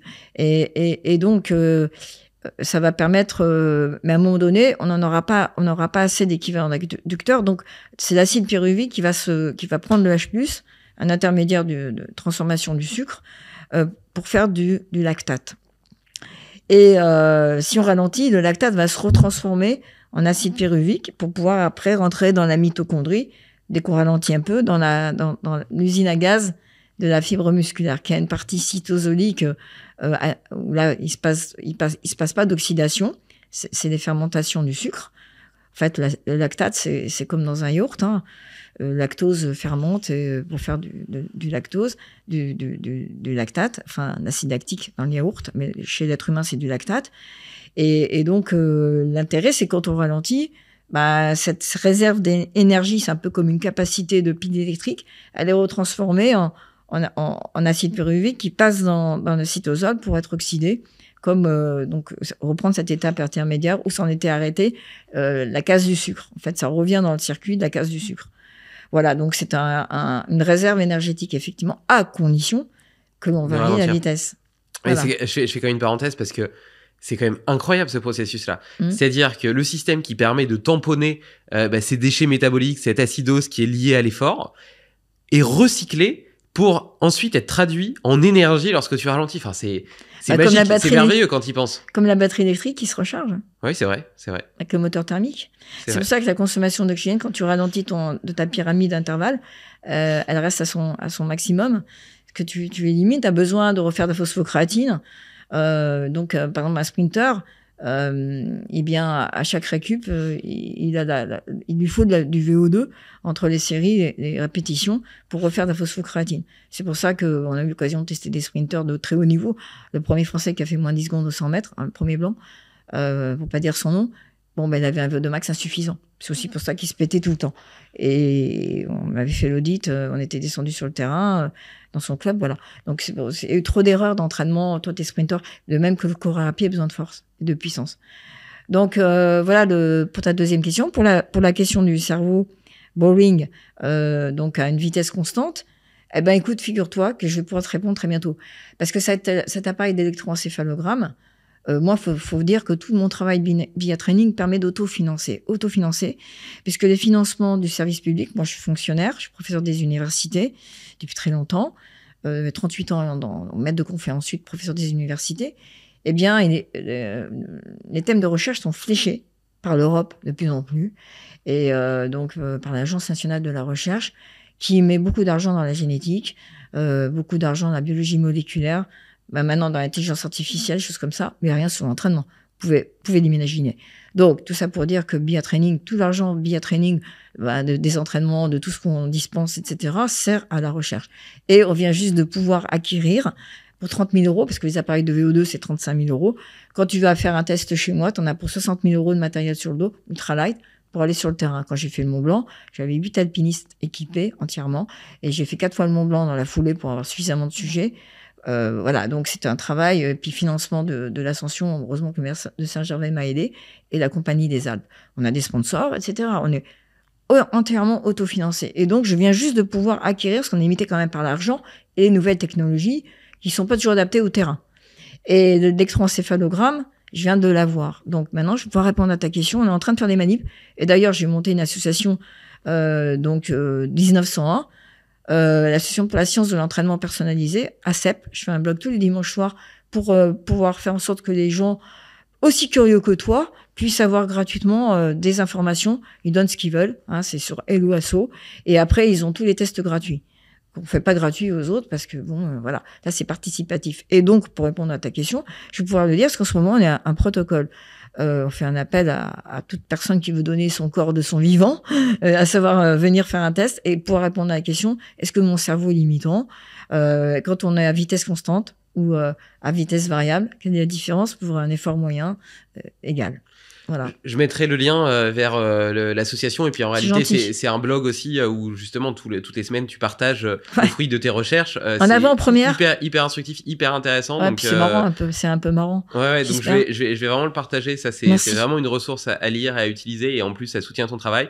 Je voudrais quand même souligner le fait que à la base t'es chercheur, tellement passionné par ton sujet que t'as été créé une entreprise entrepreneuriale, et donc la finalité, elle est pas tant de t'enrichir personnellement, mais de financer, mais d'utiliser ce levier pour financer tes recherches et faire avancer la science, je trouve que c'est quand même assez beau, assez rare. Et puis, c'est vraiment l'illustration de ton dévouement, de ta passion. Donc, je trouvais que... J'ai payé cher, je veux dire. Parce qu'il y a 10 ans, j'avais une unité INSERM. En 2007, j'ai créé une unité INSERM, la première sur les bienfaits c'était en 2007, hein, les bienfaits du sport sur la santé. Avec une équipe il n'y avait aucun médecin. On était des enseignants-chercheurs, donc on n'était pas chercheurs à temps plein. Et on a eu l'unité INSERM. Donc c'est un Graal, un label, je dirais plus. Et en 2013, on nous l'a retiré parce que changement de président d'université. Et on est à côté du Génopôle à Évry. Il y a eu le Téléthon. Voilà, le Téléthon, elle a 80 millions très bien, 100 millions d'euros, très bien. Mais j'ai eu une injonction de faire de la génétique de la performance. J'en ai parlé tout à l'heure. J'ai refusé pour des questions éthiques. Ça a mis du temps, mais j'ai créé donc une société, Via Training, une SAS, pour pouvoir financer les bourses de mes élèves de thèse, que j'ai dû inscrire en Belgique. Et en fait, c'était compliqué parce que j'ai voulu faire ce que je voulais. Et on m'a même fait payer, il y a 3 ans, une suspension d'1 an, avec demande de révocation. Et un fonctionnaire qui est révoqué, il se retrouve au RSA. Parce l'État ne cotise pas au chômage. Donc, je le dis à la face du monde, j'ai été suspendue 1 an et j'ai gagné en Conseil d'État grâce aux meilleurs avocats, donc Frédéric Thiriès, qui est un passionné de montagne, qui a fait le dictionnaire amoureux de la montagne, qui est un ami de Marc Battard, et c'est grâce à Marc Battard, alpiniste, donc qui a fait un merveilleux livre sur son exit, son coming out en tant qu'homosexuel dans les années très longtemps, qui a été banni de la compagnie des guides, qui a fait le premier l'Everest sans ox en moins de 24 heures, et qui m'a aidé parce que nous sommes des personnes qui avons une certaine éthique de la vérité et courage. Oui, je suis émue, hein. J'ai gagné en Conseil d'État parce que je suis professeur de classe exceptionnelle et que à un moment donné, le Conseil d'État a jugé que c'était complètement débile et que c'était. Et là, maintenant, je suis revenue dans mon université. Je suis même promue référent anti-harcèlement, etc. Et j'essaye de d'aider les jeunes à ne pas vivre ça et pour libérer la recherche. Donc, j'ai une activité syndicale, etc. Je suis engagée. Et un chercheur, il est engagé. Pour moi, il est engagé. Et voilà. Et donc, Via Training continue. Et même, j'ai gagné parce qu'on est au sein de l'université. Et même, on sert d'exemple pour que l'université française s'ouvre au monde entrepreneurial, pour qu'on invente un modèle à la française, privé-public. Et voilà. Je suis payée par l'État, pas grand-chose, mais ça me permet de pouvoir avoir une entreprise autofinancée qui va être libérée de ses thèmes de recherche et financer des étudiants. Tout l'argent que je gagne, il est pour les bourses de thèse et de master. Et pouvoir financer... effectivement, bon... Et je suis invitée dans le monde entier. Là, je pars en Inde. J'étais en Chine, aux États-Unis. La France commence à être un peu... devrait comprendre qu'elle a des pépites d'or dans son territoire et qu'il faut aider la jeunesse à ne pas s'exiler aux États-Unis, au Canada et ailleurs. On forme des gens et après on les lâche dans la nature, on les exploite. Voilà. Et si ça peut aider, c'est le genre de podcast que tu fais, toi, qui permet d'ouvrir la science au monde et à rentrer dans la vérité. Et c'est pour ça que je suis assez franche et de dire les choses. Bah écoute, je te remercie de partager avec autant de transparence, d'authenticité ta vision, cette expérience, le fruit de ton travail. Et si ce podcast peut se faire un vecteur, une plateforme de ce message, eh bien, j'en serais très heureux. En tout cas, j'essaierai de tout faire pour. Merci. Et de parler de ton travail parce qu'il est digne d'intérêt d'une part. Et puis en plus, je trouve ça tellement beau de rencontrer des gens passionnés. Et tu sais, j'ai enregistré pas si longtemps que ça avec Pierre Veil, le fondateur de Bleu Blanc Cœur. Et il a 72 ans, si je dis pas de bêtises. Ouais, c'est un petit jeune. Et quand il me parle des molécules qu'il observe dans un verre de lait, ses yeux s'illuminent. Tu vois, t'as l'impression je parlais d'un enfant à Noël tout à l'heure, t'as l'impression d'un enfant à Noël. Et moi, je trouve que voir des gens comme ça, tellement passionnés par leur sujet que leurs yeux brillent, et peu importe les considérations financières, matérielles, etc., mais qui sont juste mus par une passion. Voilà, des gens vraiment passionnés. J'ai l'impression que la passion on veut aider les autres. Moi, j'ai la passion des gens. Ouais. Et effectivement, d'entendre des gens qui se font des fractures de fatigue, comme tu me l'as dit tout à l'heure, moi, je suis passée par tout ça. Parce que j'ai eu des entraînements débit. J'ai eu une fracture de la branche ischio-pubienne, que j'ai réglée en faisant du vélo. Mais je veux dire, moi, je veux éviter que ces gens-là passent par ne plus avoir ces règles, une mononucléose, une hépatite virale, un burn-out et des fractures de fatigue. C'est pas possible. C'est juste pas possible. Tout ce que tu cites ici, c'est lié à une mauvaise quantification du stress mécanique, à une tendance au surentraînement, etc. Oui, bien sûr. Peut-être qu'avant de rentrer d'ailleurs sur ces facteurs de surentraînement, on pourra peut-être parler de variabilité de la fréquence cardiaque ou en tout cas des moyens qu'on peut utiliser pour prévenir ce type d'excès. Je pense que c'est le bon moment d'introduire la question de la zone 2 qui s'appelait autrefois l'endurance fondamentale, mais tu sais, on aime bien moderniser un petit peu les termes et qui devrait, selon certains, représenter 80% de l'entraînement, notamment quand on fait du long. Et ben cette zone 2, donc ce travail à basse intensité, a tendance à représenter de longues heures hebdomadaires. Quel intérêt est-ce que ça a dans l'explication que tu nous as offerte tout à l'heure vis-à-vis du développement de VO2 max et de la nécessité d'avoir ces pyramides égyptiennes? Comment est-ce que s'articule la zone 2 par rapport à ça et comment est-ce que tu la calibres, la qualifies justement peut-être pour éviter de tomber dans l'excès? J'interromps ce podcast pour te parler de la certification Pharos. Il s'agit d'un QR code présent sur chacun de nos steaks Pharos composés de viande et d'abats. Il permet de garantir la valeur environnementale, le bien-être animal et la densité nutritionnelle. En le scannant, tu accèdes aux analyses micronutritionnelles et profils d'acides gras oméga 3, mais aussi aux photos de l'élevage et aux engagements de l'éleveur en faveur de la biodiversité et de la séquestration carbone. Plus d'infos sur pharos.food. Alors la zone 2, d'où elle vient? Historiquement, c'était l'endurance fondamentale, années 70, les ANES. C'est parce que je vous ai expliqué tout à l'heure que VO2 max dépendait de l'apport sanguin par le débit cardiaque. Le débit cardiaque, donc c'est la pompe qui va pomper 5 litres de sang à la minute au repos, donc ton sang ne fait qu'un tour parce que tu as 5 litres de sang dans ton corps. Je vous encourage à donner d'ailleurs votre sang. On n'en a pas suffisamment. Et surtout le sang de bonne qualité, comme tout coureur à pied peut avoir. Ce sang de 5 litres, il va monter à la minute, il va monter à 30 litres à la minute. Et c'est le produit de la fréquence cardiaque fois la quantité de sang qui est pulsée à chaque battement. Ça sert à rien d'avoir une fréquence cardiaque élevée si on pulse très peu de sang. Donc on va avoir un demi-pot de yaourt, 60 millilitres au repos, de volume éjecté à chaque battement cardiaque, qu'on va doubler, et même il y a des gens qui arrivent à 240 millilitres, un verre normal de 24 centilitres, 240 millilitres pulsés à chaque battement. On arrive à des débits cardiaques de 30 litres à la minute, donc 180 fois 200 millilitres. Et donc ça, c'est dans les années 70, vous avez compris qu'on n'avait pas le moyen de mesurer le volume d'éjection systolique sans rentrer dans le corps. On rentrait par des cathéters sanglants avec une petite webcam qu'on mettait un cathéter flottant dans le ventricule gauche pour voir le sang éjecté. Et puis la nouvelle technologie aidant, donc du coup on prenait que des gens qui acceptaient de le faire, qui étaient payés pour ça. En l'occurrence des étudiants de médecine. Vous pouvez supposer que les étudiants en médecine n'étaient pas vraiment toujours en forme. Parce que les examens, ils sont plutôt sédentaires, ils n'ont pas le temps de faire du sport, etc. Et puis après, une nouvelle technologie faisant, notamment l'appareil PhysioFlow, qui est français, Cocorico, de l'entreprise Manatech, a été capable de mesurer par impédance. Donc, ça a été validé contre cathéter flottant. On a participé à la validation il y a presque 20 ans, où on n'a plus besoin de rentrer dans le corps humain. Donc, on envoie le courant électrique. C'est le même principe que la balance qui mesure la masse grasse. On envoie un courant électrique ici au niveau de la jugulaire. Et on le récupère au niveau du thorax et on en déduit en fonction du temps que met l'électricité à passer et en fonction de l'impédance, de la résistance électrique au passage du courant. C'est pareil que la résistance, mais chez un corps vivant, on dit impédance. Eh bien, on en déduit le volume de sang, le débit sanguin éjecté, le volume sanguin qui passe dans le corps à chaque minute. Et donc, on a la fréquence cardiaque, on va avoir le volume d'éjection systolique. Et on a découvert, parce que dans les années 70, on pensait que l'endurance fondamentale, que le volume d'éjection systolique plafonnait à 50% de VO2 max dans la zone 2. Et qu'au-delà, le débit sanguin n'augmentait que grâce à la fréquence cardiaque. Et on a découvert, en prenant des gens plus entraînés, parce que maintenant, on n'a plus besoin de rentrer dans le corps, donc on pouvait faire ça des gens entraînés sans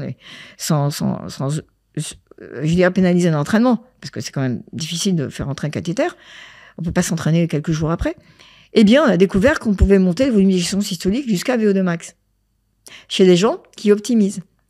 Parce qu'il faut trouver le compromis entre battre vite, donc j'ai moins de temps, j'ai 3 fois moins de temps, pour éjecter 3 fois plus de sang. Donc, mais il y a des gens qui arrivent à optimiser par l'entraînement et ces entraînements de pyramide. Voilà. Et donc là, c'est là qu'on s'est dit, finalement, les 80%, ça sert à rien. Et si vous pouvez vous éviter des facteurs de fatigue à faire des kilomètres pour rien. Après, il y a le phénomène d'addiction.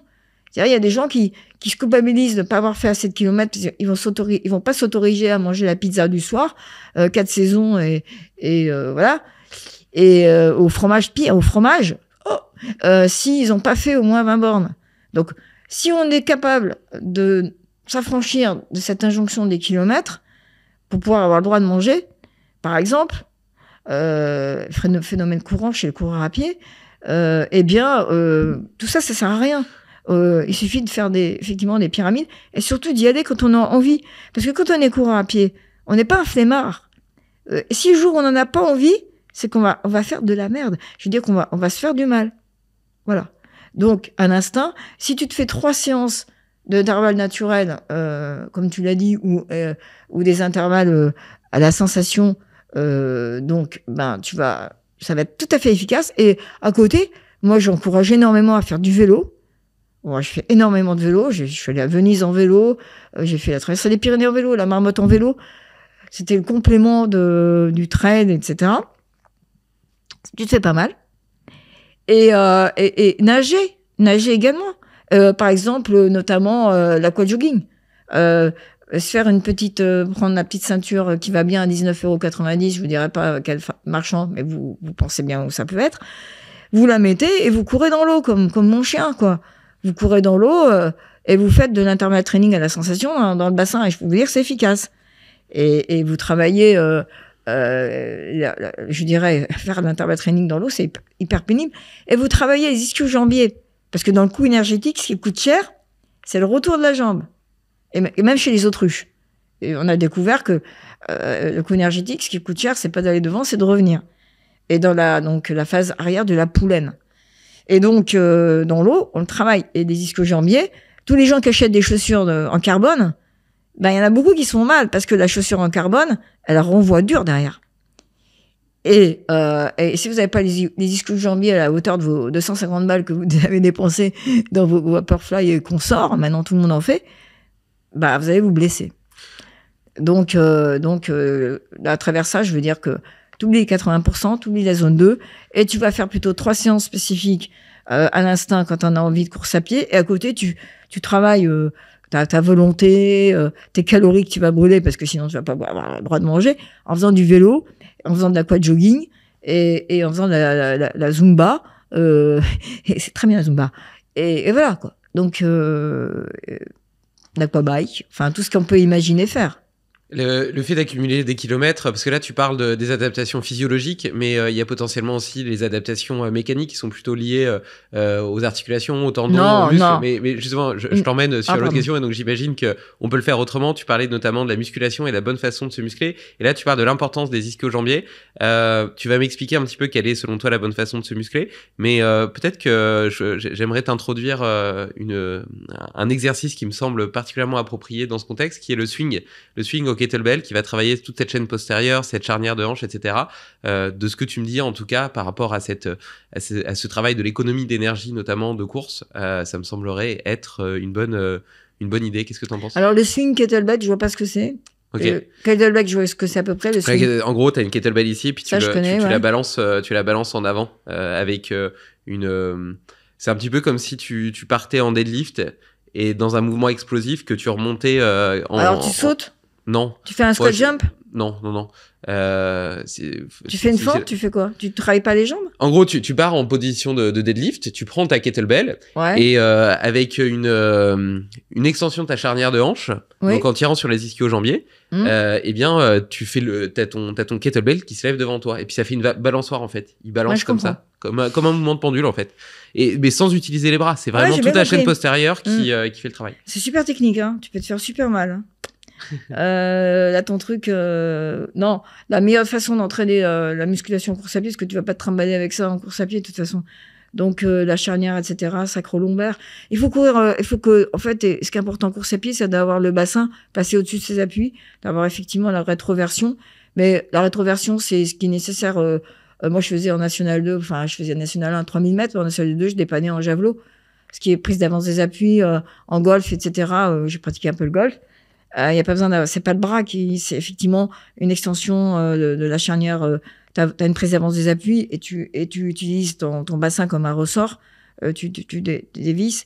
Et en course à pied, ce qui est important, c'est ça, c'est d'avoir une transmission des forces, la force spécifique à l'appui, pour pouvoir te projeter vers l'avant. Donc, la meilleure façon de se muscler pour moi, c'est de travailler. Donc, je vous ai dit tout à l'heure, la force, c'est la masse par l'accélération. Et ce qui est important, c'est la puissance. La puissance, c'est être capable d'appliquer une force sur une distance. Donc, et d'avoir la puissance. Non, pardon. La puissance, c'est la force fois la vitesse. Pardon. C'est l'énergie fois c'est la force fois la distance, et la puissance, c'est la force fois la vitesse. Et donc, ce qui est important, c'est la puissance, c'est d'être capable de délivrer de la force le plus rapidement possible. Et donc, il faut entraîner sa puissance à une certaine force. On a tous une relation force-vitesse. Par exemple, toi, tu vas être peut-être, je devine, plutôt puissant en composante de force, vu ce que tu fais à l'entraînement. C'est comme de la force que tu développes avec ton kettlebell. Et il y a des gens qui vont être plutôt puissants en vitesse, capables d'être plus explosifs. Moi, je préconise la force en vitesse, parce qu'en course à pied, t'as que 150 millisecondes. Les montres maintenant qui te permettent, avec ta ceinture, d'avoir le temps d'appui au sol. On peut le mesurer très précisément. Quand on est fatigué, on a un temps d'appui au sol qui est très long, et on rebondit plus.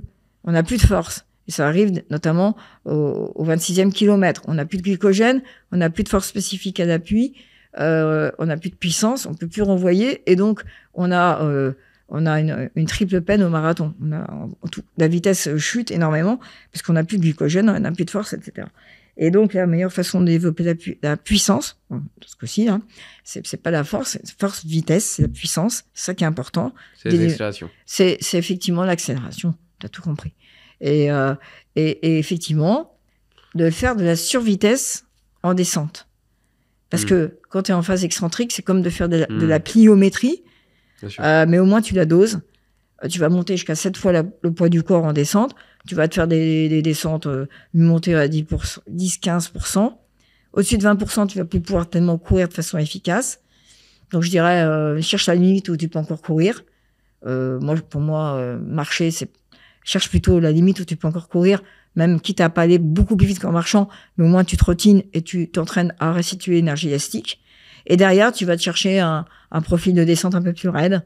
Donc, il faut avoir l'imagination du terrain, une pente 20% et de montée en descente, trouver un 25-30, tu vois.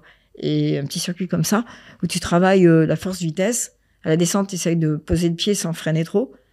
Mais tu peux t'amuser à freiner, mais là, tu te fais un peu plus mal, mais tu vas entraîner tes muscles à résister. Et c'est comme ça que tu vas te muscler. C'est pas en t'envoyant des trucs à 80%, parce que de toute façon, les articulations, elles, par contre, elles ne s'entraînent pas. Faut pas oublier. Là, j'attends de voir la génération. Moi, j'ai 63 badés. J'ai pas d'arthrose, j'ai que dalle. Pourtant, j'ai fait des kilomètres, mais intelligemment. Et beaucoup de vélo, beaucoup d'aquajogging. J'aime pas. Je suis très mauvaise, hein, je coule, donc j'adore nager. J'ai fait un peu de triathlon, mais je brasse quoi. J'ai les jambes, j'ai des très grandes jambes par rapport à mon petit buste. Et je pense que toi, je pense que tu dois quand même mieux flotter. Mais l'aquajogging, c'est fabuleux. Donc, en fait, si vous entraînez, l'articulation ne s'entraîne pas. Ce qui s'entraîne, vous savez, la meilleure des protections des articulations, c'est les quadriceps. Parce que les articulations, hein, le genou, à l'intérieur, il s'intéresse. Donc, il faut le protéger par effectivement des quadris costauds. Et au niveau des chevilles, c'est un peu pareil. Au niveau des mollets, au niveau des muscles posturaux, notamment le solaire, les muscles profonds, le transverse, qui fait que tu vas encaisser des chocs aussi au niveau du bassin. Voilà, donc accélération, décélération, tout terrain. Et donc, si je t'écoute bien, avec 3 séances qualitatives par semaine, donc sans forcément de sortie longue, et puis 3 séances peut-être de vélo par semaine, tu peux préparer un UTMB ? Ah, tout à fait. Et les sorties longues, après, tu peux très bien faire la sortie de chien. Ouais, la sortie de chien, c'est-à-dire, moi j'ai une bergère allemande, à la limite, aucun animal d'ailleurs à vitesse constante, elle va prendre ses odeurs, Après, elle va repartir, elle va foncer. L'autre jour, je lui mets un GPS, parce que ça a tendance à aller au gibier. Elle monte à 44 à l'heure après les corbeaux, dans un terrain de labour, et c'est pas forcément un lévrier, mon chien, tu vois. Elle fait quand même 31 kilos. Pour une femelle, c'est pas mal.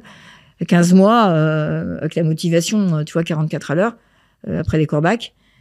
Elle croit toujours qu'elle peut voler, d'ailleurs. Mais c'est ça aussi, il faut aussi avoir ce rêve-là, nous, courir à pied. Penser qu'on peut voler. Ouais, ça nous aide. Non, avec 3 séances spécifiques. Et puis, moi, j'aime bien la randonnée. Par exemple, se mettre un petit sac de 7 kilos. Si 7 kilos, bon, 10% de poids de corps maximum. Bon, les nanas seraient plutôt du 5-6 kilos, 5 kilos. Aller marcher, quoi. Puis après, trottiner avec son sac. Et voilà.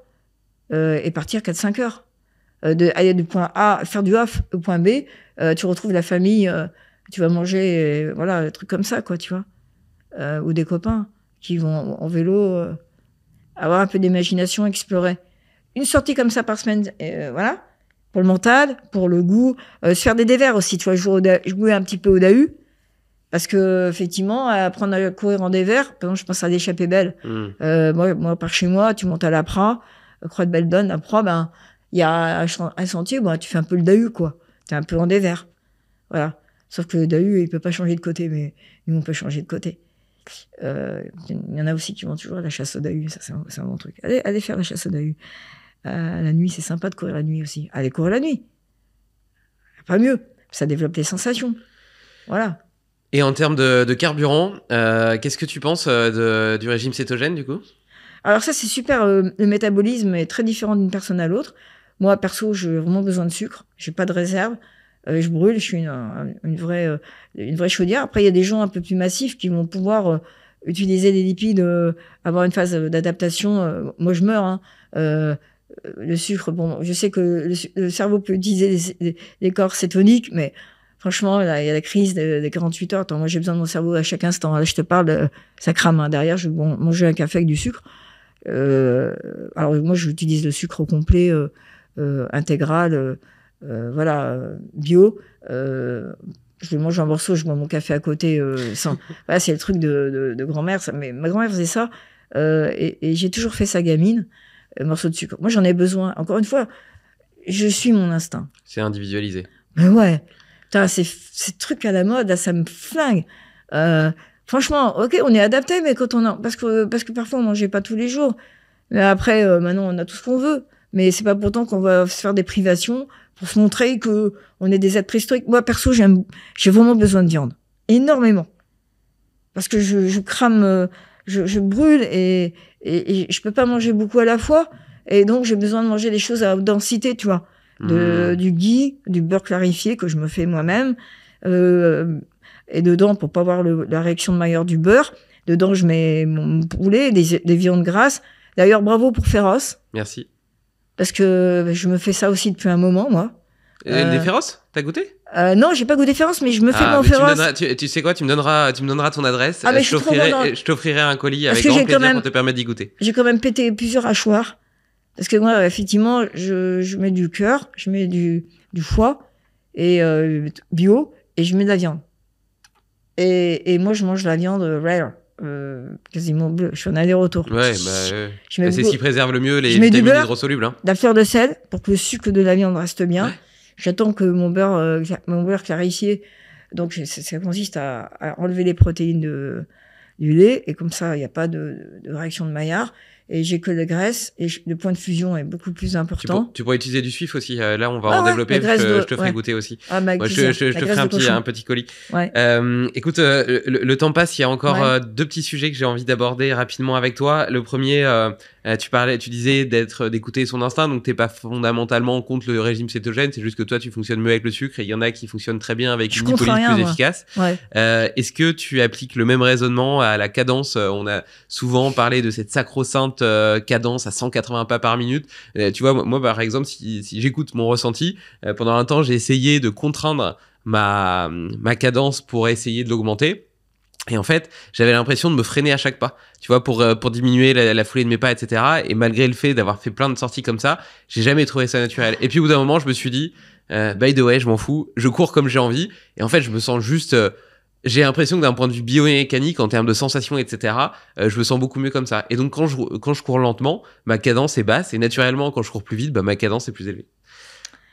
Voilà, bah, tu as tout compris. Je veux dire, tout simplement, la cadence, c'est quelque chose de complètement naturel qui dépend de ton nombre de froudes, c'est-à-dire de ton enfourchure. Et donc, tu as des grandes jambes, hein, voilà. Les 180 pas minutes, faut oublier, quoi. C'est une invention des montres qui te donnent ça. Au fur et à mesure que les gens, que le matériel te donne maintenant les watts, maintenant la cadence, etc., il te donne, ou la variabilité cardiaque, on pourra en reparler, il te donne des injonctions. Voilà. Parce que, en fait, ce qui se passe, c'est que ces gens-là ne sont pas des physiologistes, ils sont des ingénieurs biomédicaux au mieux, et surtout pas courir à pied, souvent. Et donc, ils te donnent des nouvelles métriques qui font qu'il y en a qui s'emparent. Bon, là, je vais avoir le plaisir de faire la clinique du coureur. Bon, bah, ça a été les protagonistes du 180 pas minutes. Bon, parce que c'est une approche kiné, et puis métrique, et il faut bien vendre des trucs. Mais là, bon, je vais pouvoir, ils me font l'ouverture, je vais pouvoir parler au mois de janvier dans leur cursus. C'était un long travail. Ils font du bon travail aussi. Mais à un moment donné, bon, une approche kiné. Non, libérer les chiens, quoi. Je veux dire, l'être humain a une cadence qui lui est propre. C'est comme, bientôt, on va nous imposer la respiration. Le prochain cardio-fréquence-mètre respiratoire de demain, ça va être de dire, bah, il faut respirer à 30 coups de minute. Parce que la respiration, l'être humain, c'est 12 au repos, là, et on monte à 60 au max. D'ailleurs, la fréquence respiratoire maximum, c'est la fréquence cardiaque minimum, 60. Voilà. Pour s'en souvenir, parce que moi, j'ai pas trop de mémoire formelle, donc c'est un truc comme ça que je me fais.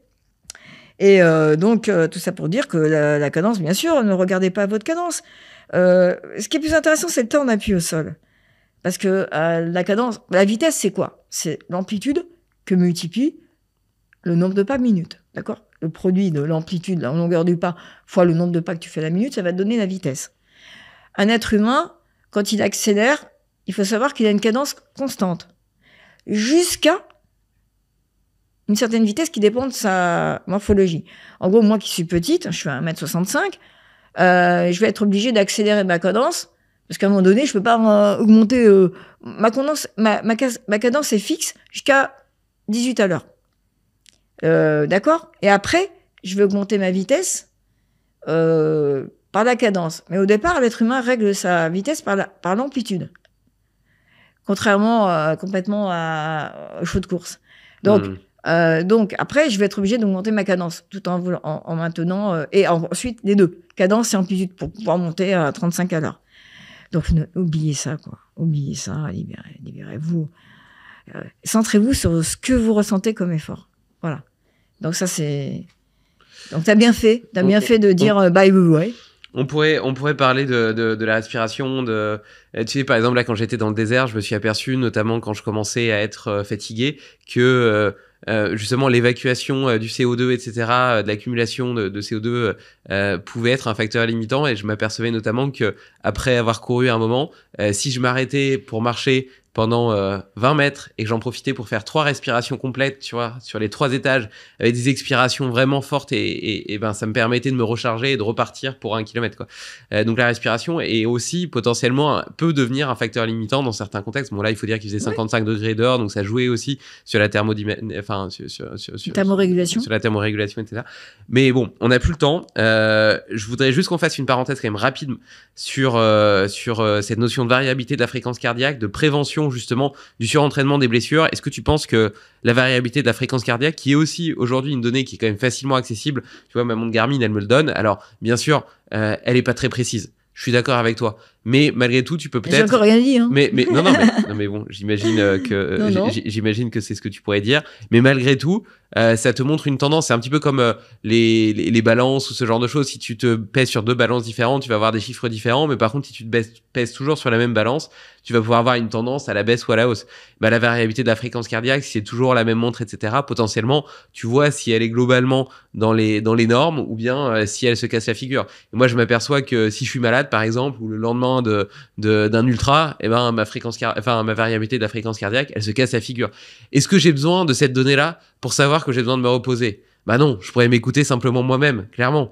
Mais malgré tout, comme tu l'as dit tout à l'heure, les sportifs sont parfois des gens un peu addictifs qui peuvent se culpabiliser s'ils font pas suffisamment de kilomètres dans la semaine, qui ont besoin de ça aussi peut-être pour réguler leurs émotions, pour avoir un bon sommeil, etc.